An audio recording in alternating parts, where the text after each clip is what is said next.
Welcome back to Geekly Review. This week we're talking about Spider-Man Into the Spider-Verse. Yeah, so here we go.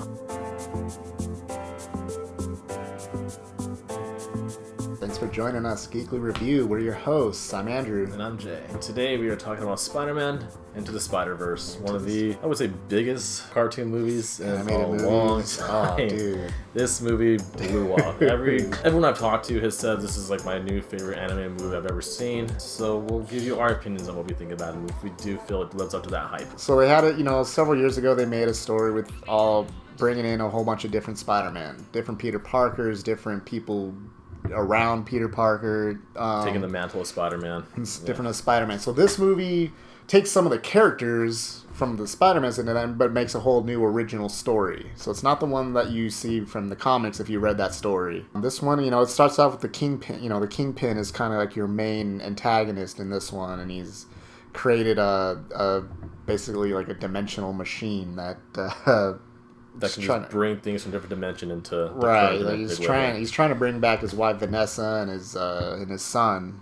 Spider-Man tries to foil his plans and stop it. Yeah. Ends up getting himself killed, essentially. First Spider-Man, yeah. Mm-hmm. And then you have the main character, Miles Morales. And so he starts getting the Spider-Man powers, gets caught up in the fight between Spider-Man and Green Goblin. Like a mutated version of Green Goblin. You have different versions of all your characters that you know and love, different dimensions, different things. He gets kind of caught up in the dimensional rift and brings other Spider-Mans into that universe. Yeah. And so when he dies, that's basically the whole story begins from there. Yeah. You have Miles Morales trying to learn how to become Spider-Man, trying to get used to his powers while being taught from other Spider-Mans from different universes. They have to stop from, running the machine again. Mm-hmm. And so these Spider-Mans are trying to get back to their universe before they disappear, and then he takes all of them to do that. What did you think? I liked it. Yeah, man. It was good.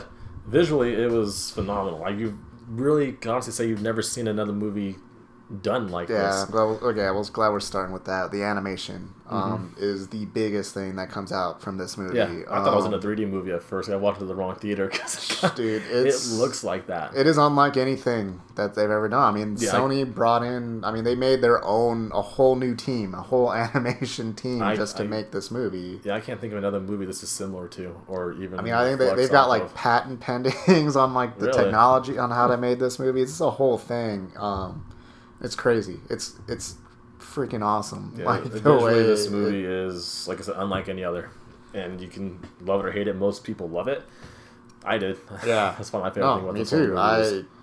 I'm glad. Yeah, I'm glad you were on the same page, because I think this definitely lives up to the hype, like 100%. Yeah.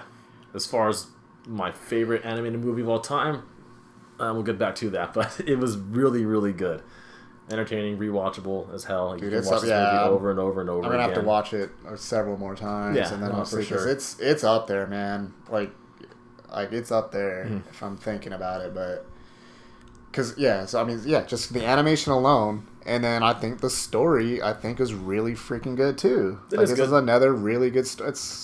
You have a little bit of everything, a coming of age type story, very, very with Miles Morales. It's not the same Spider-Man origin story and in fact they make it like a big joke and throughout the movie. They keep with all the different ones as the new ones come in, they do this, all right, here we go again. And they do like quick with how they became who they are, different origins. They make like a joke out of it and it works so good. Yeah. Throughout everything, man. And so what'd you think about the character Miles? So Miles, I liked him, man. I liked him a lot. I haven't read a whole bunch of I don't know very much about Miles. My first real introduction to him was the video game on PlayStation. Oh, yeah. And I knew about him before that, but that was my first actually seeing the character played out was in that game. Yeah. And then you got to see a little bit more because it's kind of funny how this movie almost feels like it takes a lot from the game. Like you can almost just transition straight from the characters. A little bit, yeah. Character personality. Character personality of Miles, but character personality wise, a lot. Especially Miles. Very similar. Yeah. But I liked him, man. I haven't read a whole lot of like just his individual stuff in the comics. I read the Spider-Verse storyline with him. that featured him, and just other random things where he like joins in with the group. But I liked him a lot, man. He's a cool character. I like how he's got like the different power. They brought in with all of it, like how he can go camouflage and his like his like sting, a paralytic sting. They brought in all that. It's kind of OP. Yeah, just turns invisible and can immobilize. It's cool, but they made it good because he's learning how to do. Like he doesn't have full control about it for most of the movie. No, he doesn't until like the very, very end. Until he figures it out, and then he becomes his own Spider-Man. And I think the whole cast of this movie just brought out the characters so well, man. They got the Nicolas Cage to be in this movie, who's one of my favorite actors ever. And I get so much shit for liking Nicolas Cage, but he killed it in this role. I want Nicolas Cage just to voice everything. I want him just to be everything. He needs to be everything. Cast him, he'll say yes. So he will. I love Nick Cage, and he killed it in this role. Spider-Man Noir was he brought that so well. It was amazing. It was such a cool character, like from the 30s coming in, and he's just like always constantly windy around him. It's always that's when everybody has their own little quirks, and the animation brought him out. Like whether it's even if it's the music too, like the Prowler. Oh yeah, the Prowler was every time it showed him, it would do like the music would do that like high like that screech, and they would just be in like this crazy like techno type music. It was freaking awesome. Then you had John Mulaney as Peter Parker. Perfect. I mean, he's perfect. Yeah, perfect casting. I love John Mulaney.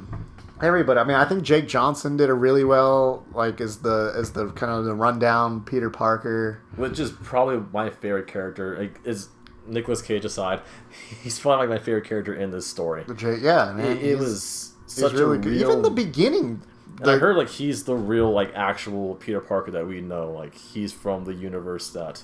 Yeah, the Earth 616. Yeah, from the comic is the Jake Johnson one. Yeah, the main one that kind of gives up hope on everything. And I thought that was a great angle to go to for well, this. I even liked the one in the very beginning, the one who dies. What I loved about that is Chris Pine. Yeah, he was the perfection of what Spider-Man should be, and like all these characters that get brought into this universe are all striving to be like that Chris Pine Spider-Man, and he dies. Yeah, and now. Basically, they learn how to make themselves become better or kind of reach to what he was. And I thought that was a great part of the story that, I don't know, was excellent. Good writing. Absolutely, man. I agree. And then the 616 Spider-Man, though, what's his name, Jake Johnson. Jake Johnson, his Spider-Man, I think was set on the path to be like that and then just lost his talent because of life. Along the way, yeah. And he had to learn how to get back to that. That was a really, really good angle. It was really cool, man. I actually found myself getting drawn into more of his story than Miles Morales' story. I didn't see it. They're both, I mean, they brought it out good. They really did. And then you got Spider-Gwen was in there. She was cool. Penny Parker brought in her. And you have the Japanese anime for the anime with the robot, the robot. Some cool, there's tons of character, and there's so many more too. Like they can bring in from here. That was just a handful from that storyline that they brought in, but they had it. It was just visually awesome. All the twists, like different dimensions, like how like. You had Aunt May as like a badass Aunt May, like in this one, like dude, for sure. Yeah, they have like their own little lair down there. Like she was really cool, and then like all your different things, your Kingpin, your Scorpion is almost like looks like the Scorpion King, like from the Mummy too. A little bit, but just different. Doc Ock was really cool, like the scientist lady with like his daughter, like suction cup, like in this dimension. That was so cool too. Dude, Doc Ock was done so cool in this movie, like. Man, it was a great. Like my favorites anime movies of all time. They're gonna be hard to beat just because the characters are so close to me. Under the Red Hood, the Batman one from the Batman, yeah, and Dragon Ball Z Lord Slug. Those are my two. Neither one went to the theaters, but they're just got so pumped watching. And that's cool. I mean, I think this inspired like DC. I think now they're gonna. Yeah, they're gonna do their Batman Beyond one of this, but I heard they might not cast Will Friedle, who's the actual voice of Batman Beyond. He wants to do the character. Yeah. He's asked them to let him do it, But I think they want to go a different direction for the voice of Terry McGinnis, so we'll see what happens there. I'll be very, a little very disappointed. but at least, man, they're gonna bring back their disappointed. animation to the big screen now. Yeah, I mean that's one thing where the DC has killed it is their animated movies. You know, like at least over time, like they just have a Return good of Joker. That was really good. Yeah, Return of Joker. There's just tons of them, like Flashpoint, Paradox. I mean, you can name a whole bunch, but they haven't had an animated theatrical release since Mask of the Phantasm. Yeah, like way back when.